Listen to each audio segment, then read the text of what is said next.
নমস্কার বন্ধুরা, দেখো প্লাস্টিকের বস্তা দিয়ে কিভাবে ব্যাগ বানানো যায়। দেখো ব্যাগটা আমি কিভাবে কাটছি। এই যে আমার কাটা শুরু।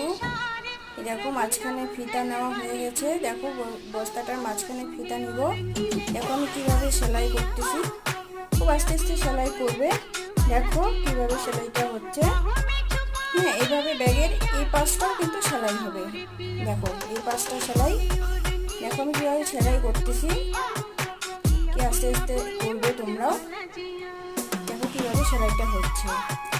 এইভাবে তোমরা যদি বাড়িতে বসে ফাঁকা টাইমে এইভাবে ব্যাগ বানাও তাহলে কিন্তু খুব ভালো হয়। বেকার বসে না থেকে এভাবে বস্তা দিয়ে ব্যাগ বানানো শুরু করবে। দেখো ভিডিওতে আমি কিভাবে ব্যাগটা বানাচ্ছি দেখতেই পাচ্ছ। খুব আস্তে আস্তে সেলাই করবে। দেখো ব্যাগ বানানো হয়ে গেল।